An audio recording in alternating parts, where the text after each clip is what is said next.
Assalamualaikum warahmatullahi wabarakatuh.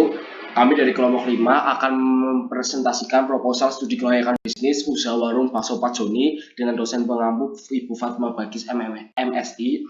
Dengan saya sendiri Ebiban Yustian NIM 193 dan ada teman saya Adam Satria Alamsyah NIM 194. Untuk latar belakang, bakso atau bakso merupakan salah satu makanan tradisional yang sangat lazim dan populer di kalangan masyarakat Indonesia. Bakso sendiri merupakan makanan yang terbuat dari daging yang digiling dan dicampur dengan tepung beserta bumbu bakso tersebut yang kemudian dibentuk bulat-bulat yang kemudian direbus hingga matang. Dalam penyajian bakso, ini di Indonesia menggunakan daging yang halal karena mayoritas beragama Islam yang umumnya disajikan dengan kuah kaldu yang panas yang dicampur dengan mie seperti bihun dan mie kuning. Kemudian irisan daun bawang, seledri dan taburan bawang goreng di atasnya. Bakso ini sangat populer untuk Indonesia yang dapat ditemukan di seluruh Indonesia mulai dari gerobak, pedagang bakso keliling hingga restoran. Saat ini perkembangan penjualan bakso ini sangat berkembang pesat di Indonesia, bahkan di toko Asia yang ada di dunia karena kecintaan masyarakat Indonesia sendiri ataupun warga negara lain atas makanan ini. Nama usaha warung bakso Pak Joni dengan alamat usaha Karangpucung RT 4 7 Kecamatan Purwokerto Selatan Kabupaten Banyumas. Gambaran bisnis. Secara singkat usaha warung bakso Pak Joni merupakan industri kecil yang bergerak pada usaha warung bakso yang diproduksi sendiri secara manual yang dibantu oleh keluarganya dengan alat yang seadanya. Usaha ini berdiri pada tahun 2016 oleh Bapak Joni yang bertempat tinggal di Desa Bojongsari RT 2 RW 3 Kecamatan Kembaran Kabupaten Banyumas.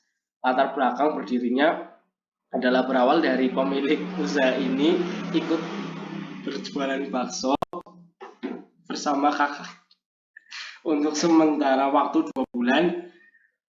Kemudian usaha sendiri kecil-kecilan dengan berkeliling menggunakan gerobak baksonya dan setelah beberapa lama mendapatkan cukup modal untuk mendirikan usaha warung bakso Pak Joni tersebut. Jenis bidang usaha kegiatan utama perusahaan adalah perorangan, pemilik usaha atau bisnis adalah Bapak Joni. Aspek organisasi dan manajemen organisasi. Unit usaha ini diberi nama Warung Bakso Pak Joni dengan maksud nama dan tersebut adalah berasal dari nama beliau sendiri yang diharapkan usahanya berbeda dengan usaha milik kakaknya yang dapat menjadi doa sesuai arti namanya yang tentu saja diharapkan dapat membawa keberkahan hasil yang halal berkembang dan juga bisa menjadi usaha yang besar nantinya dikarenakan usaha tersebut menghasilkan bakso yang sangat gurih, enak, halal tentunya. Nama organisasi Warung Bakso Pak Joni, jenis organisasi perorangan, pemilik Bapak Joni, alamat Bojongsari RT 2 RW 3 Kecamatan Kembaran Kabupaten Banyumas. Dari segi legalitas usaha, unit usaha Warung Bakso Pak Joni tidak ada atau belum memiliki beberapa dokumen badan hukum untuk melaksanakan usaha bisnis sebagai bekal agar usaha yang dilaksanakan berjalan lancar di kemudian hari, karena menurut bapaknya sendiri beliau hanya mendirikan usaha warung bakso kecil-kecilan. Untuk struktur organisasi, nama pemilik Bapak Joni, struktur organisasi dalam warung bakso Pak Joni ini tidak ada karena usaha warung bakso ini masih menggunakan sistem tradisional yang dikelola oleh keluarganya yaitu istri dari Bapak Joni. Kemudian untuk manajemen ada unsur pemimpin menggunakan pendekatan utilitarian. Dalam pendekatan ini setiap tindakan harus didasarkan pada konsekuensinya. Untuk itu sebelum bertindak harus memberikan manfaat yang besar untuk masyarakat atau orang-orang dengan cara yang tidak membahayakan dan menggunakan biaya serendah-rendahnya. Ketika sebuah usaha telah berhasil menarik minat masyarakat dan tentunya dapat memberikan manfaat yang banyak bagi masyarakat, maka bisnis dengan mudah akan disukai oleh banyak orang dan tentu saja akan mendapatkan banyak pelanggan yang loyal. Untuk uraian tugas, jika dilihat dari waktu yang digunakan untuk pengaplikasian suatu rencana usaha, Bakso menerapkan perencanaan jangka pendek dan jangka panjang. Karyawan program kerja usaha ini berusaha melaksanakan aktivitas produksi yang secara maksimal supaya mencapai target dan omset yang telah ditentukan sebelumnya. Aspek pasar dan pemasaran. Nama produk yang dipasarkan dan kegunaannya. Produk yang dipasarkan adalah bakso dan kegunaan bisa untuk makanan, berbuah, atau sebagai pengganti lauk di waktu senggang bersama keluarga dan teman. Untuk wilayah daerah pemasaran sampai sekarang masih di sekitar Kecamatan Bojongsari dan Desa Karangpucung. Segmen pasar dari bakso adalah masyarakat yang ada di sekitar Kecamatan Purwokerto Selatan, khususnya Kelurahan Karangpucung dan Kecamatan Kembaran Desa Bojongsari. Dan segmen pasarnya untuk berbagai golongan, baik golongan atas maupun golongan menengah ke bawah karena harganya sangat terjangkau. Kebijakan harga. Penentuan harga menjadi sangat penting untuk diperhatikan, mengingat harga merupakan salah satu penyebab atau tidaknya suatu produk yang ditawarkan. Usaha warung bakso Pak Joni sangat berhati-hati dalam menentukan harga, agar harga tersebut tetap dapat dijangkau dan juga agar margin laba yang kami targetkan tetap dicapai. Harga yang Pak Joni berikan untuk satu mangkok bakso ini isi 5 ukuran sedang dihargai Rp10.000.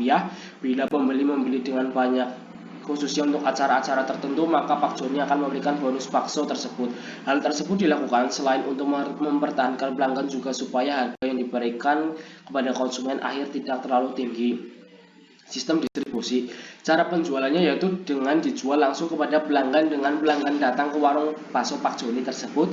Selain itu, usaha tersebut juga melayani pembelian untuk acara-acara tertentu seperti hajatan ataupun untuk arisan dengan delivery order yang dikirim Bapak Joni. Sistem promosi.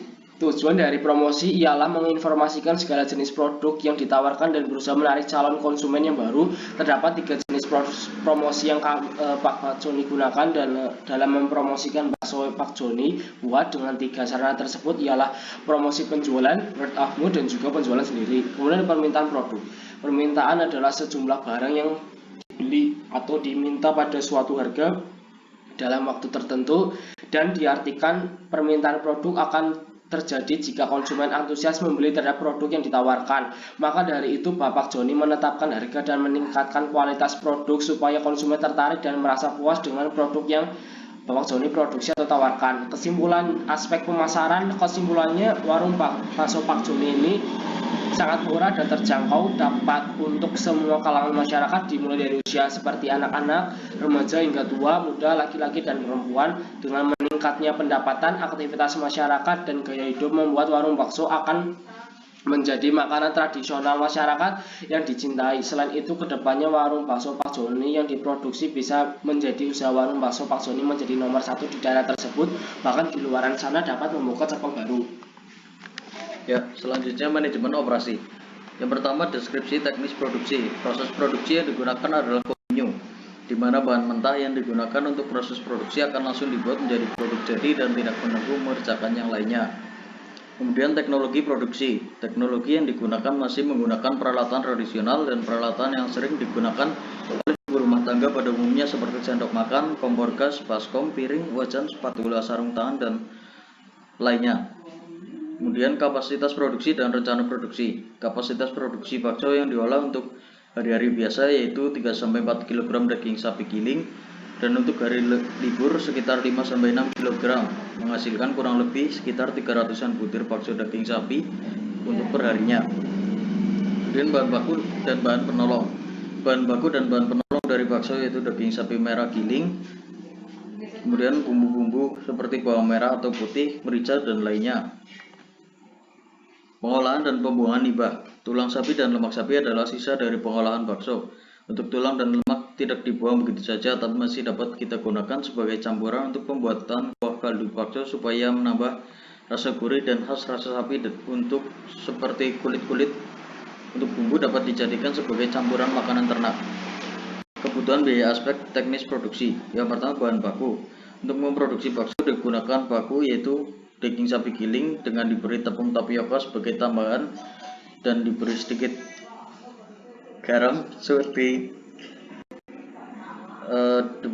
garam dan beberapa campuran bumbu halus yang di dalamnya terdapat bawang merah, bawang putih, merica, dan lain-lain. Dan tenaga kerja sebagian besar adalah dari anggota keluarga pemilik usaha tersebut. Kegiatan perawatan mesin tersebut hanya dikelola dan dirawat oleh pemilik usaha itu sendiri, karena mesin tersebut dibuat juga oleh sendiri. Kesimpulan analisis aspek teknis, produksi, dan operasi.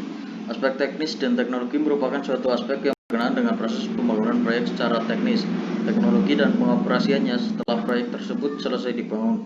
Aspek teknik berkaitan dengan proses produksi, dimulai dari bagaimana strategi dan perencanaan produksi sampai kepada kapasitas dan volume produksi. Selain itu, dari aspek teknologi berkaitan dengan peralatan yang digunakan seperti mesin atau juga teknologi yang sering digunakan dalam pembuatan ayam goreng crispy. Tidak hanya itu, perencanaan letak usaha dan layout juga menjadi bagian dari studi kelayakan bisnis, karena dalam membuat usaha tersebut harus menentukan dengan baik ukuran usaha yang harus dibangun. Dan masuk ke aspek keuangan. Struktur pembiayaan perusahaan. Untuk memenuhi kebutuhan akan modal usaha ini, maka usaha ini menggunakan modal sendiri, dan dana tersebut dialokasikan untuk memenuhi seluruh kebutuhan dana untuk semua kegiatan. Yang pertama ada kebutuhan investasi dan modal kerja. Biaya sewa bidang tanah sebesar 2 juta per tahun. Kemudian ada aktiva tetap seperti meja panjang, kursi plastik, gerobak, kompor, panci besar, papan dinding bambu, mangkok, gelas, sendok, dengan total semuanya itu sebesar 8 juta rupiah. Kemudian aktiva lancar seperti daging sapi giling, bumbu halus, saus, kecap, bihun, mie kuning, dengan total 823.500. Kemudian proyeksi keuangan perusahaan. Proyeksi pendapatan kotor per hari biasanya 60-70 mangkok. Katakanlah untuk 60 mangkok pendapatan per hari kotor, maka per hari mendapatkan Rp600.000. Kemudian pendapatan per bulan kotor sebesar Rp18 juta, dan pendapatan per tahun kotor sebesar Rp216 juta. Dan proyeksi biaya per tahun seperti biaya listrik, jumlah biaya listrik, sewa tanah itu sebesar Rp3.200.000. Dan proyeksi rugi atau laba. Perhitungan laba atau rugi itu dengan menghitung selisih dari pendapatan dengan pengeluaran, yaitu dengan pendapatan Rp216 juta dikurangi pengeluaran sebesar Rp3.200.000, maka Rp212.800.000. Dengan demikian laba yang diperoleh per tahun dalam penjualan bakso yaitu sebesar Rp212.800.000.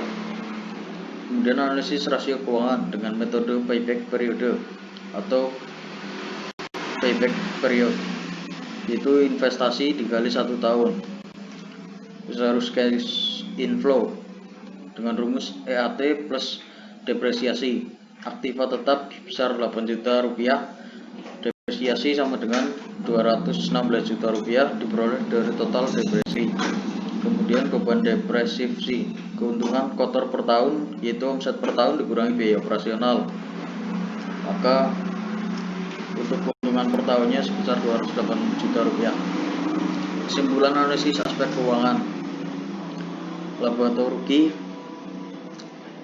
pendapatan dikurangi pengeluaran, maka dengan demikian laba kotor yang diperoleh per tahun dalam penjualan bakso sebesar Rp212.800.000. Untuk kesimpulan studi kelayakan bisnis, usaha warung bakso Pak Joni ini dapat disimpulkan bahwa usaha ini layak untuk dijalankan berdasarkan hasil yang positif. Walaupun termasuk usaha warung bakso yang kecil, namun usaha ini dibanding cukup baik karena sampai sekarang masih banyak peminatnya karena terbuat dari bahan baku yang berkualitas dan sehat tentunya. Kemudian pemilik mempunyai harapan besar tentang usaha ini agar dapat diketahui masyarakat puas dan semakin bertambah banyak peminatnya. Untuk rekomendasi tidak lanjut, perusahaan dapat dikatakan lebih baik tidak lanjut jika laba perusahaan dan permintaan terhadap produk tidak sesuai dengan yang diharapkan oleh perusahaan. Kemudian untuk usaha warung bakso tersebut sebaiknya dibuatkan untuk izin usaha yang dapat dibuat di kantor kecamatan. Kurang lebihnya mohon maaf. Wassalamualaikum warahmatullahi wabarakatuh.